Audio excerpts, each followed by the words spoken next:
badhe nyuwun dipun terangaken panjenengan ndhawuhi Mbak Nurul kali Mas Wijaka dalu surat sunah niku sing diwaosaken napa lan gunane napa ngoten terangke nuwun. Ada sholat sunnah yang hanya 2 rakaat, tetapi Rasulullah Shallallahu Alaihi Wasallam menyebutkannya sebagai sebab diwajibkannya surga baginya. Amalan ini justru sering dilupakan setiap rampung berwudu. Seharusnya setiap kali kita berwudu, jangan terburu-buru pergi dan ngomong sing ora-ora. Rasulullah Shallallahu Alaihi Wasallam mengajarkan sebuah amalan yang sangat istimewa, yaitu sholat sunnah 2 rakaat setelah wudhu.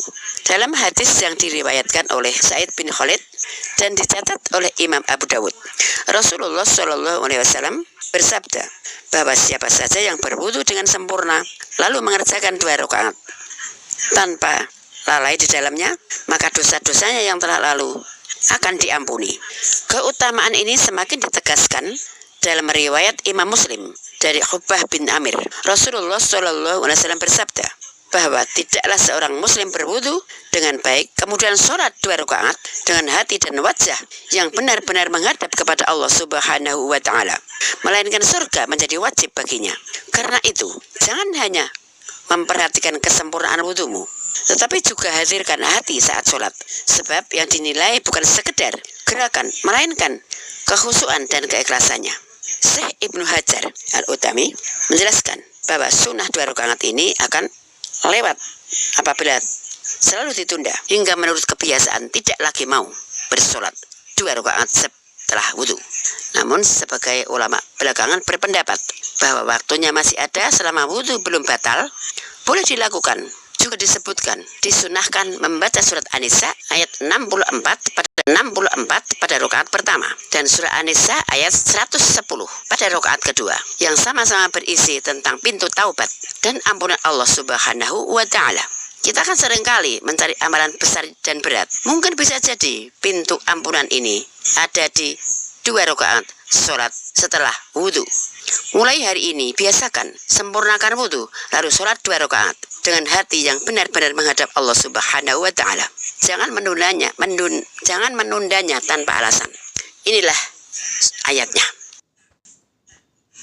Wa ma arsalna mir rasulin illa liyuta'a bi'iznillah walau annahum idh zalamu anfusahum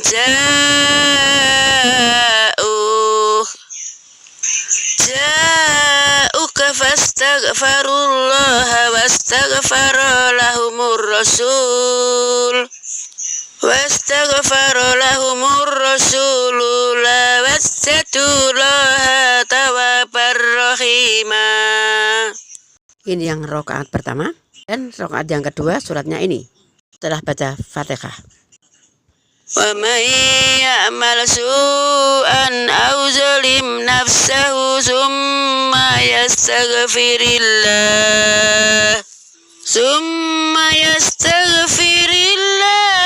yajidillah ghafurur rahima. Dilanjut surat Ikhlas. Ada beberapa keistimewaan surat tasbih. 1. Tasbih merupakan kalimat terbaik di sisi Allah Subhanahu wa Ta'ala. Nomor 2, memberatkan timbangan amal baik di akhirat nanti. Nomor 3, memiliki tabungan kebun kurma di surga nanti. Nomor 4, menghapus dosa. Nomor 5, bisa menjadi senjata di akhir zaman. Jadi serampan kapal-kapal akhir zaman. Sudah punya senjata yang hebat dari Allah Subhanahu wa Ta'ala. Nomor 6, terhindar dari penyakit sing abot. Nomor 7, bisa menjadi senjata untuk menghadapi persoalan yang sangat besar. Nomor 10, mengikuti ajaran Rasulullah Shallallahu Alaihi Wasallam. Itulah sholat tasbih. Sholat tasbih yang dibaca setiap rakaat. Sebelum membaca Al-Fatihah itu membaca tasbih 15. Sesudah Al-Fatihah itu membaca tasbih 10. Ruku tasbih 10. I'tidal tasbih 10. Sujud 10. Duduk 10. Sujud Subhanallah walhamdulillah wala ilaha illallah wallahu akbar. Subhanallah walhamdulillahi wala ilaha illallah wallahu akbar. Kaping 15, 10, 10, 10, 10, 10. Kalau bisa setiap hari sholat tasbih. Kalau nggak bisa malam Jumat saja.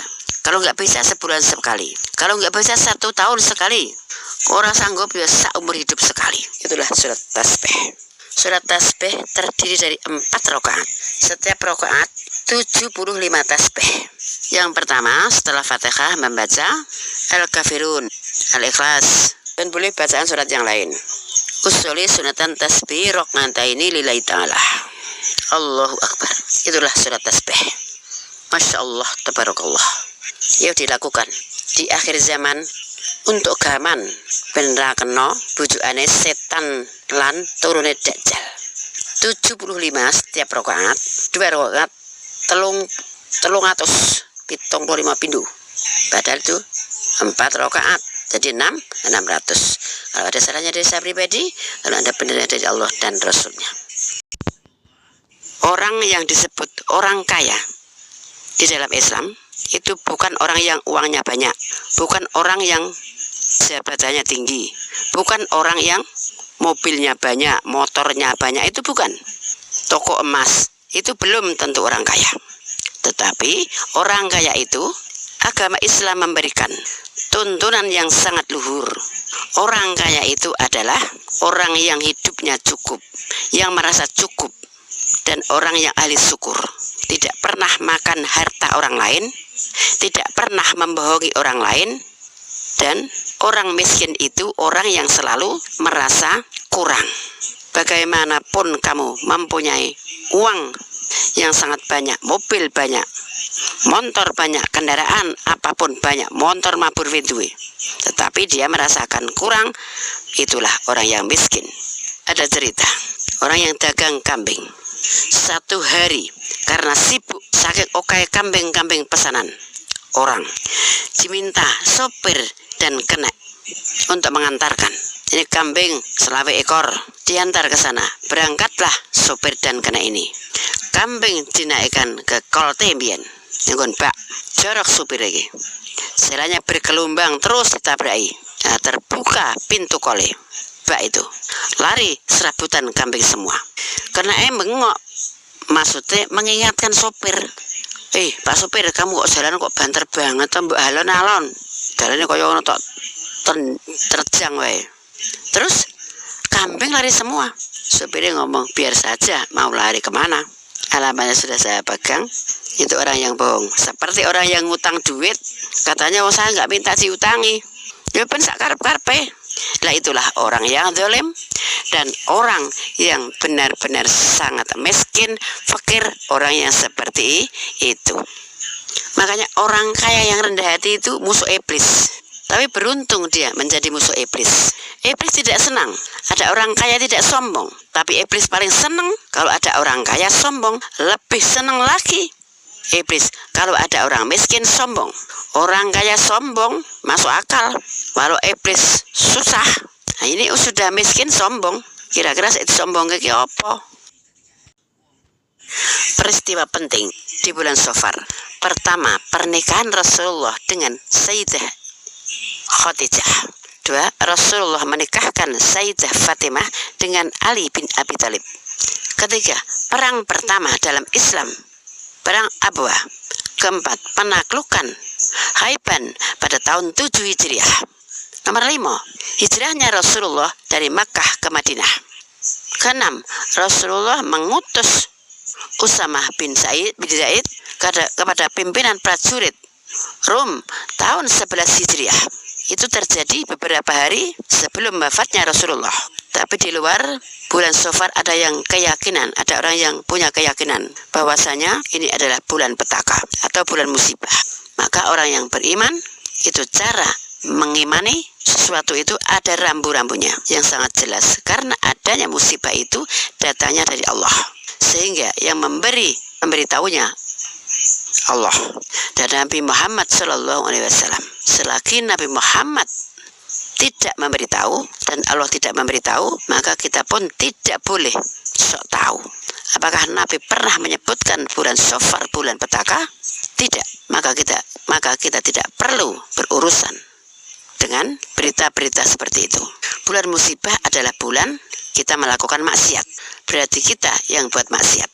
Bulan Safar untuk sholat, untuk umroh, untuk nikah, mendapatkan pahala, kebaikan. Kok dianggap bulan sengsara? Ya jangan gitu. Sehingga ada orang tidak mau menikah di bulan Safar. Dua, kerugian keyakinan yang salah. Kerugian nikahnya terlambat. Bagi yang percaya ilhamnya, itu pun tentunya lakukan hal-hal yang Nabi memberi petunjuk. Jangan terlalu percaya. Amalan di bulan Safar memperbanyak zikir dengan dua kalimat yang Allah suka. Ringan di lisan tapi berat di timbangan, yaitu subhanallah wa bihamdi subhanallahil azim. Dua salat rakaat di hari Rabu terakhir bulan Safar. So niate usoli sunatal lidafil bala, usoli sunatal lidafil bala, rokata ini lillahi ta'ala. Nomor 3, membaca Al-Quran yang banyak. Nomor 4, memperbanyak membaca sholawat. Barang siapa yang membaca sholawat untukku, maka Allah akan memberikan sholawat kepadanya 10 kali. Dihapuskan kesalahannya dan diangkat 10 derajat. Dan nomor 5, memperbanyak sedekah. Sholat balak mau 2 rakaat. Pertama membaca Kal Kausar 17 kali. Surat sing nomor 2 membaca surat Ikhlas 5 kali, Al-Falaq 1 kali, An-Nas 1 kali tiring-ring. Itu sholat Safar dinane malam Rabu. Terus wiridane maca syahadat 3 kali, istighfar 300 kali, serta bersedekah. Itu di bulan Safar.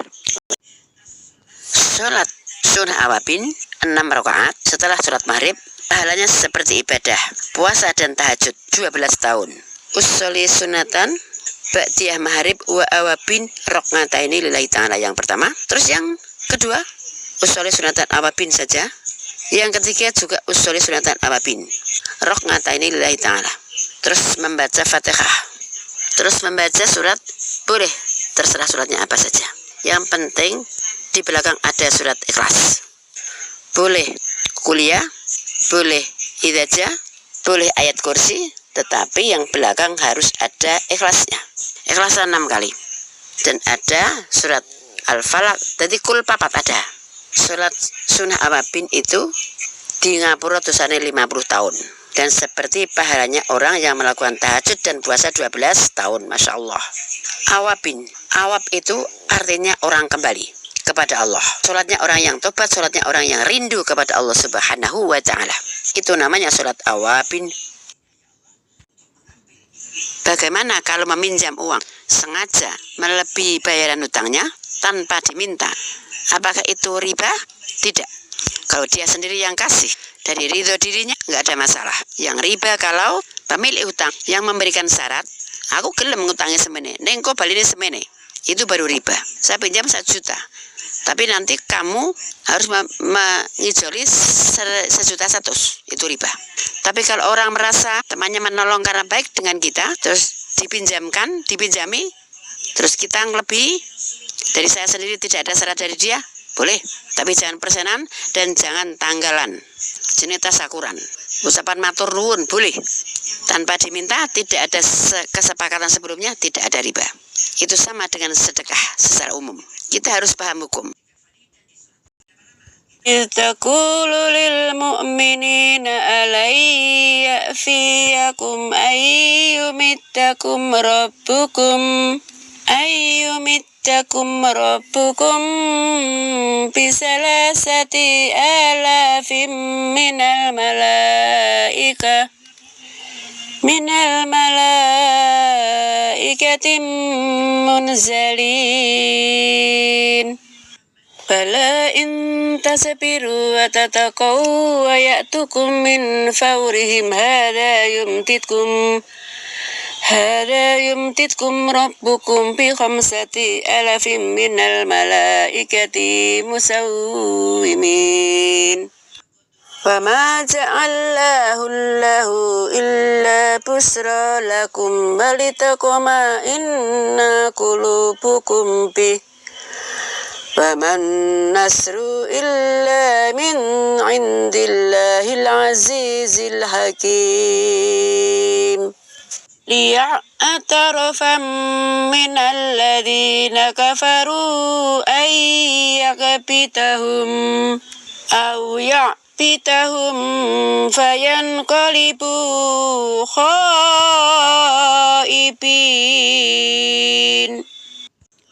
Kalau ada salahnya dari saya pribadi, benar dan bagusnya dari Allah dan Rasulnya.